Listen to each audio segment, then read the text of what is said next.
Hello and welcome to the weekly digital media review with me, Jason McKenzie, and my guests from Conservative Progress, Luke Springthorpe and Alan O'Kelly. For those of you that are new to this, we review 3 digital pieces of media and we just kick them around a bit. And this week we're looking at a piece by Ian Silvera for 1828 about SpaceX, entitled "SpaceX Showed the Universe What Private Enterprise Can Do." We're also looking at a piece by Darren Grimes for Conservative Home, questioning whether we need a Pride Month. Perhaps a Pride Day would be enough. And finally, Luke's going to talk about a piece about the Inter-Parliamentary Alliance on China. Now, we're recording this on Friday, and it's just been launched to significant fanfare and widespread international bipartisan approval, question mark. First of all, though, Alan is very excited about SpaceX, so I'm going to go over to him and ask him what the piece is about. Yeah, cool. I mean, I think anyone who kind of saw this last week, I mean, anyone who's ever watched, any Star Trek or Star Wars or anything like that is excited by space launch and space. And I think there was, something like 13 million people watched the launch of SpaceX, which is bringing the first astronauts from the United States taking off on United States soil. And the really exciting thing about this was the fact that it's a private business that was actually driving a lot of this. That SpaceX, which is the brainchild of Elon Musk, who, I think everyone knows, really has made the vision and the future of commercial space travel becoming more and more a reality. The really exciting piece about this is that it's not just the launch of another space launch. It's the fact that what we're starting to see is that kind of the predictions that people made maybe 20, 30, 40, 50 years ago when space travel started, that we would start to see more regular and more affordable space travel. And I think, what we're seeing now is, private businesses like SpaceX, like Virgin as well, and other businesses, lowering the cost of space travel, making it more and more commercially available, and like bringing the kind of the opportunity of going to the stars more open for other businesses, for governments, and for people. I think it's really inspiring kind of time. I think it's a really interesting time in terms of what it'll mean in terms of opening up new markets and new opportunities for businesses, for universities, for researchers, for other smaller governments. So I think. And the piece by Ian really just talks about, and talks about it very well, about how you're seeing the lowering of costs coming from the private sector. So what it previously cost, maybe 70, 80 million per astronaut to go to space is now closer to 50 million. And that, SpaceX have disrupted the market by doing things very differently, which is what we want. We're used to seeing that on the tech side of things, disruptors coming in. Now we're seeing it on commercial space travel. And I think it's really welcome. And I think the piece is really great. I recommend everyone read of it. And it's from the 1828 website, which always does really cool stuff. Well, there we are. There's a commercial plug. The thing that gets me, though, is you say making it more affordable. And I suppose what I'm asking, Alan, is how deep are your pockets? Well, I don't think we're booking a slot on the on any trips to the on any trips to the moon or anything like that yet. But I think it is I think what we're seeing is private businesses opening up these channels. And I think when we talk, the fascinating thing is, space travel really took place, about 40, 50 years after the first planes took off. And now what we're seeing is private businesses sending up and down rockets and to space. And, what we're seeing is an attempt, there's a broader whole thing about, the US is talking about going back to the moon. And these things, it's important to say these things aren't just, commercial opportunities in themselves. The opportunity to open up cheaper forms of access to space means we can do a lot more research, which has huge applications here on Earth. There's lots more opportunities for researchers and smaller governments across the world to put up satellites, which will be useful for them, for businesses, for things like that. So I think, this probably sounds like the dreams of a 14-year-old who watched too much science fiction, but I think it is a really exciting and interesting time. And I suppose in 2020, when there's been so much negative stories, I think it's just something positive about the future that we can all look to. Luke, you're looking pensive there. Are you not a Trekkie?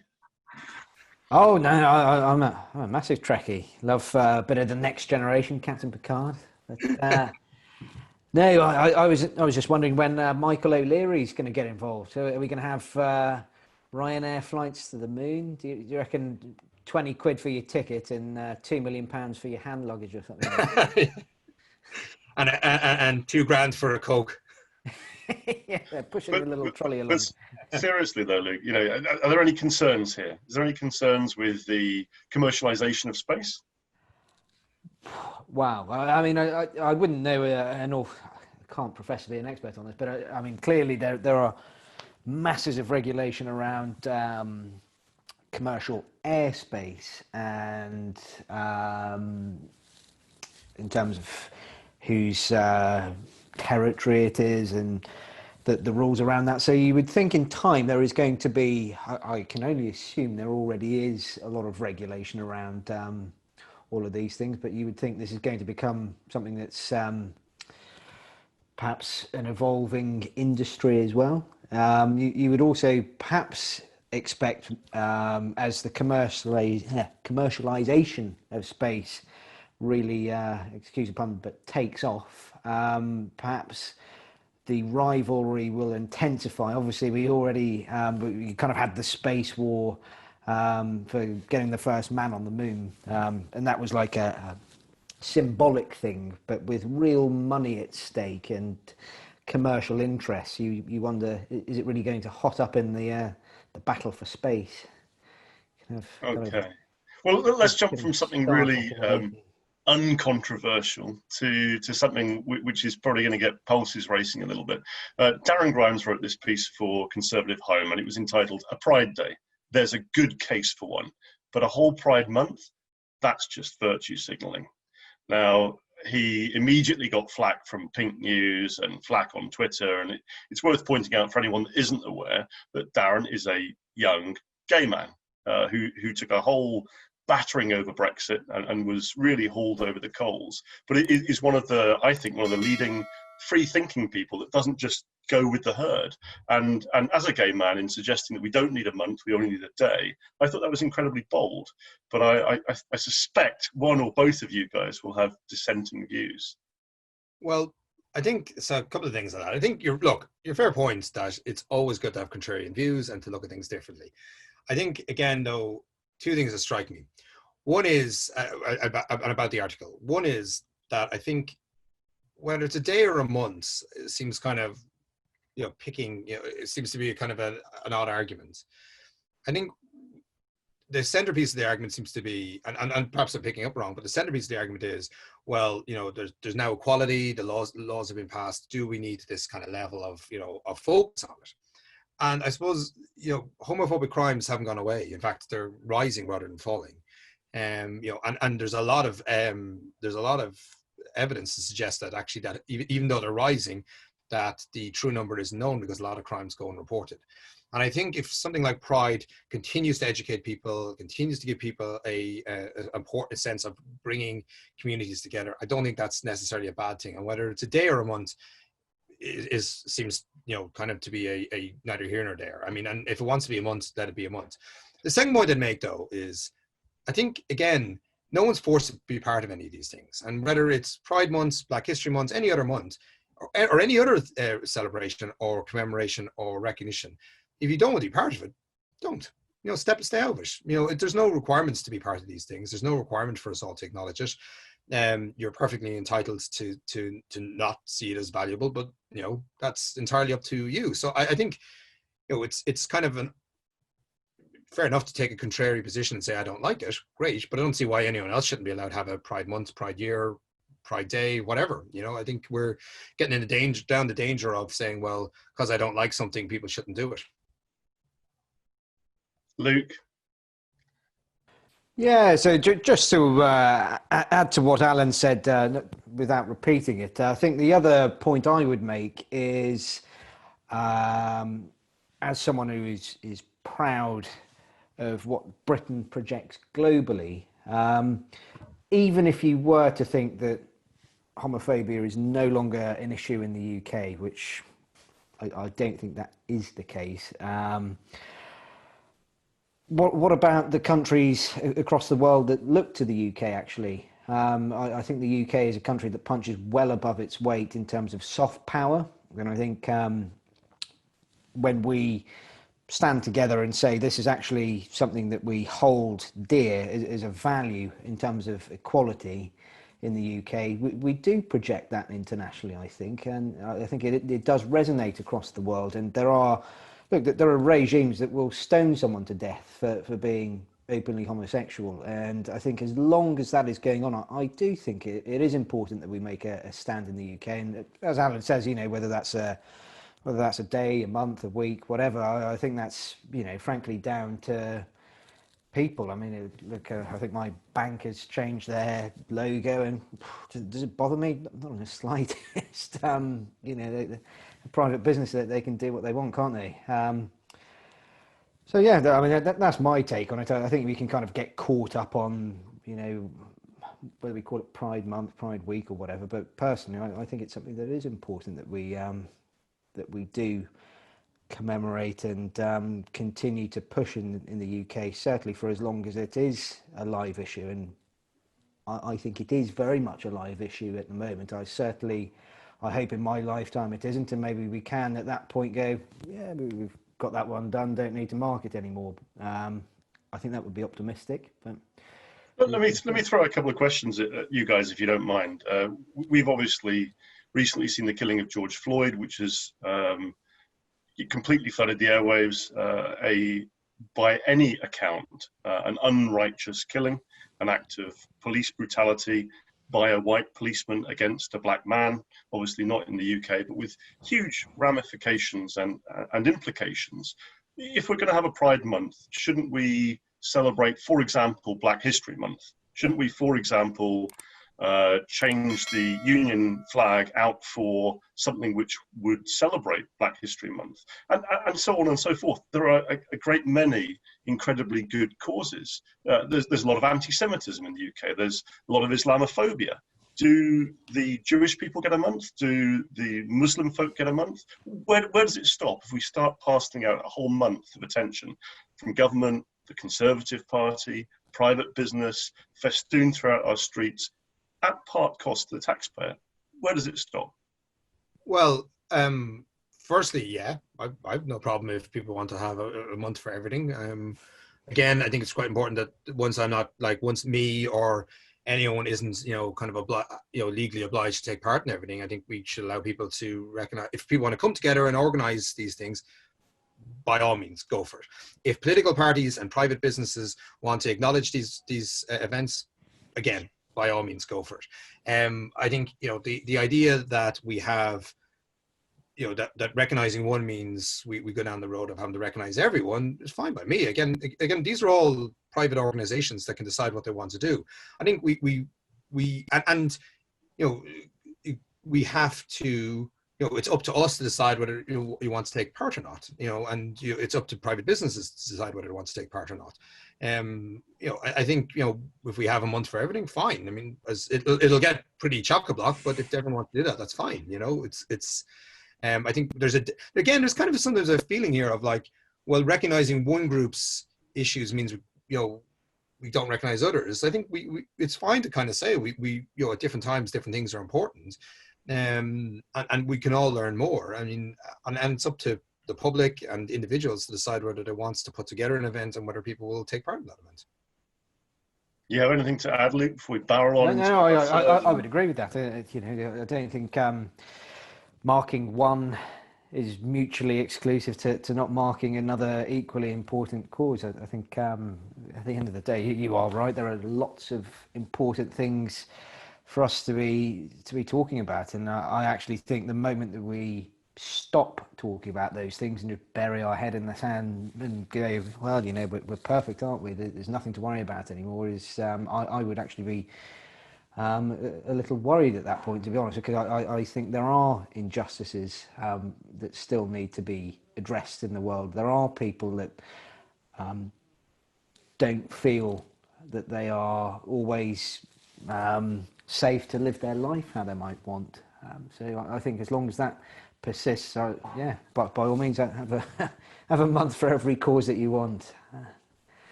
Well, there we are. So always good to joust and to kick ideas around. Unfortunately, this format doesn't really give us enough time to thoroughly exhaust one another and anyone watching this and the articles. I think we're going to be a bit closely aligned on this one. You originally, I think, Luke, had picked out a piece about COVID and the economy, surprise, surprise, from CapEx, but a tweet today caught your eye. Tell us about it. Yes, so this was the launch of the Interparliamentary Alliance on China, or a nice little acronym, IPAQ. So this is a global alliance of parliamentarians who it seems to be spearheaded by Senator Marco Rubio, who obviously sought the presidency last time, and I probably wouldn't rule him out from running for it again at some point. Ian Duncan Smith, obviously former leader of the Conservative Party over here, so it's some real heavy hitters, and it seems to have global reach.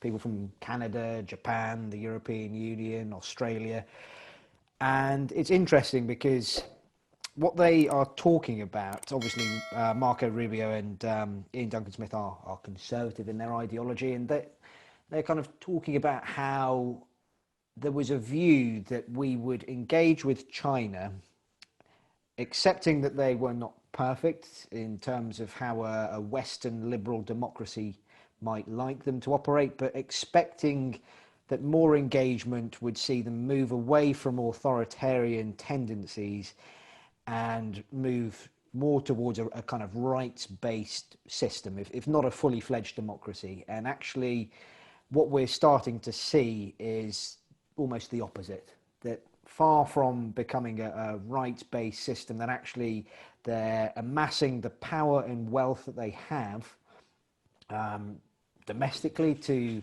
subvert their citizenry, place them under increasing amounts of surveillance that frankly are shocking to the extent that, you know, it makes Black Mirror look like something that's a prediction for the future.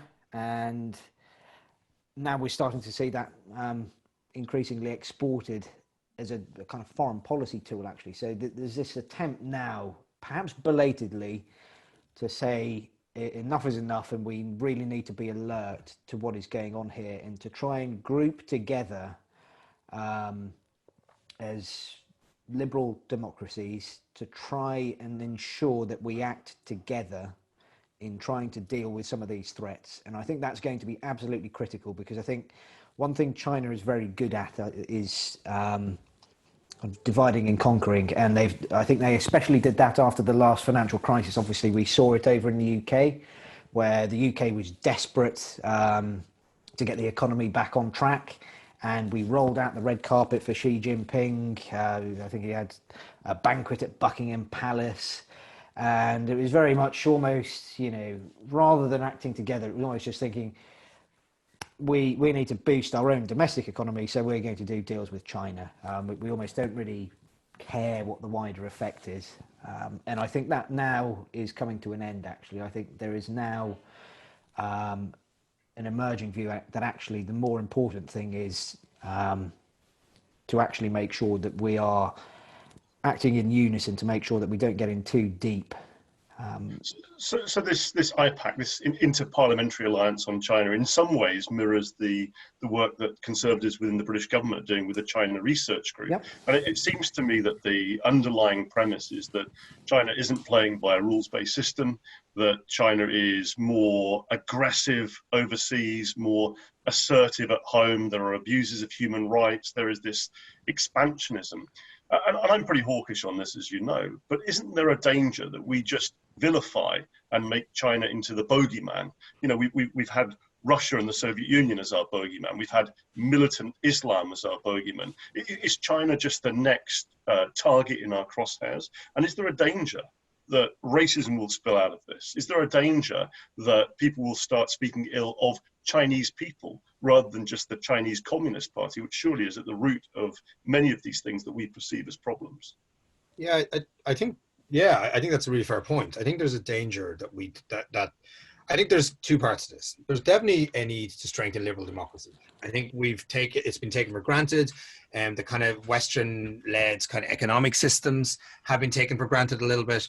And what we're seeing is, despite kind of a huge growth across the globe as a result of globalization and deregulation, what we're seeing is people still questioning the need for capitalist liberal democracies. And I think it's really important to continue to strengthen those. I think it's really important that liberal democracies continue to support each other. And I think it's fair to start saying, well, look, we need to have a much more rigorous and better understanding of how we're interacting with China. And I think it is a good time to rethink the relationship. I think there's a danger, like with all these things, that we move from trying to have a more robust or necessarily robust relationship with China to turning into a us versus them situation. And like China is 1/5 of the it's 1/5 of the population, global population. It's a key player. When you talk about the Soviet Union, China is much more integrated into the global economy than, let's say, the Soviet Union was. And there is a danger that we turn this into a us versus them situation, and everyone suffers. So I think there is a need to see this as both strengthening the kind of liberal ties that are there, including the work that the Conservative Party have done, the British, and that we're talking about with Hong Kong as well. But I think there's also a need to ensure that this doesn't move beyond some kind of a more robust into open antagonism or an us versus them situation. You think there's any chance at all this won't result in open antagonism? What do you think, Luke? Unfortunately, I think what we've seen up to now is that the Chinese will not respond to this favourably. I think we have seen Australia, I believe a few weeks ago, they were quite vocal in calling for an inquiry into how COVID-19 initially came into circulation, and then the initial response from the Chinese government and when they warned the international community, and that was met with really quite a strong response from the Chinese government, even threatening trade between Australia and China. Now, obviously, it was a very bold move from Australia because actually, in terms of their commodities, hugely reliant on those exports to China. So I think there is a chance that this does slip in to something resembling some kind of Cold War, but I don't think that is necessarily a reason to shy away from this act, because I actually think if we, on one hand, it's a scary thought, and it's definitely not something that we should take lightly, and I certainly believe that the rhetoric around this needs to be handled sensitively. But by the same token, there is going to come a point when we're talking about the 5G network, for example, in the UK, where Chinese technology will become so embedded in our vital arteries of our infrastructure that it'll be too late. We won't have a choice as to whether we consent to what China does, either domestically or internationally, because we will be entirely dependent on their support for the systems that we rely on to keep our economy moving. And I think that's why we need to engage with China in a constructive way and try and have a more robust discussion with them than I think we have in the past, and hope that yields some kind of movement. Because I think the problem is that we conflate the Communist Party of China with the Chinese people. I think that's a big problem and something that we really have to avoid, because I am sure that the Chinese people there would be hankering for the kind of rights and liberties that we have over here from them, just as much as we would like to see it embraced. But I certainly think we need to bring some pressure to bear on the Communist Party of China. So let's take that to some logical conclusions, and let's make it a quick fire round on this, guys. Do you think that Britain, for example, or this interparliamentary alliance on China has got the right, for example, to call for Chinese wet markets to be shut down? Yes or no, and why? Yes. I mean, yes, because we've seen what these things can do, that there's the days of something happening 3,000 miles away not having impact on the global economy. Yes, in the same way that in any other major health crisis or any other major economic crisis, we're all allowed comment on those things. What about sovereignty? What about their right for self-determination? Well, I think in an era of globalization, as Alan says, I think there are limits on that, aren't there? Where I think certainly in terms of the public health side of things, I think if you want to be a global player, then I think we do need to bring some pressure to bear on these things, because obviously we've had to shut down our economies for, well, a quarter of the year and counting. Okay. Next, what about reparations? Should we be pressing China for reparations? Well, it's a slippery slope, isn't it? Because I think we're talking about, well, it is tricky, isn't it? Because look at the UK. We've committed our own share of ills in the world in the past. If we start pressing for reparations, but what about China turning around and saying, well, you inflicted the opium trade on us, so give us a few quid for that, will you? And then, I think you've got to be very careful about that, actually. Okay, here's another one. What about Huawei? Should they be part of our 5G network or not? No. Well, without being an expert on tech security and all that type of stuff, I think I'll be absolutely sure that it's not. This is too integral to national security. It's also too integral to business and growth, and that we can't end up being reliant on a unreliable partner. And if that's the view of the world, I think we need to start thinking like that. You're quiet on this one, Luke. I would agree with that. I think certainly as things stand, China is not a reliable partner, and I think 5G is going to be strategically important to our national infrastructure. Now, I think if you can't rely on the partner, it's just too important to have that potentially held hostage at some point. Okay, last one in the quick fire round before we wrap up. You guys are free traders, right? You believe that free trade is vital for democracy, for international cooperation, and so on and so forth. The logical conclusion of groups like the China Research Group and the Interparliamentary Alliance is that we need to be less dependent on China, whether that's less dependent for telecommunications components and electronics, or less dependent on buying other goods which can be mass produced at a lower unit cost.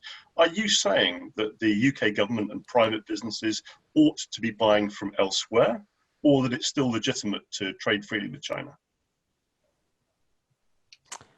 I think some of it comes down to the reliability of the partner again. I think that's, again, there are times where businesses, frankly, will have to make a decision in their own interest, because you will think, well, if China is going to use their power at times to try and silence international dissent, will that cause disruption to our supply chains, for example? And I think that's a question that a lot of companies will grapple with on an individual level. And there's also, we have seen things like intellectual property theft from businesses. So do we want that to continue? Are we happy for our intellectual property, which is huge value added for Western economies that don't necessarily have this big manufacturing base? Is that something that we're fine with continuing to happen at whatever the cost?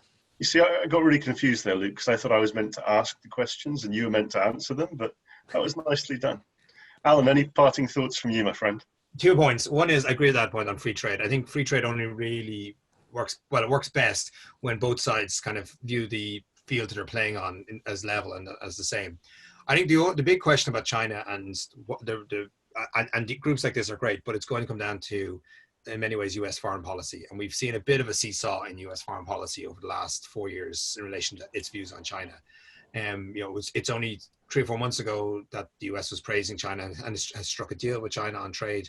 That deal was meant seemingly to be contingent on China's taking a hands-off view on Hong Kong. That doesn't seem to be happening. And I think, as the biggest power, still the largest military power in the world, as the biggest economy in the world, as the kind of still the biggest force across the globe, the US is going to have to take a leading role in this. And that's why it's great to see people like Marco Rubio to get involved. But I think it's going to be bringing countries together US, UK, and others, liberal democracies, that are going to actually make this change. Thank you very much. So all that remains is for me to say thank you very much to you, Alan O'Kelly, and you, Luke Springthorpe, for being with me again. This comes out every Sunday, so if you like it, please subscribe. And thank you also to Conservative Home and Darren Grimes for the thought and debate-provoking piece on whether we need a Pride Month, to Ian Silvera and 1828 for highlighting the amazing SpaceX work and private enterprise, and also to the Inter-Parliamentary Alliance on China for giving us lots of food for thought and discussion. We'll be back next Sunday. If you like this, please subscribe, and it's been our pleasure. Enjoy your week.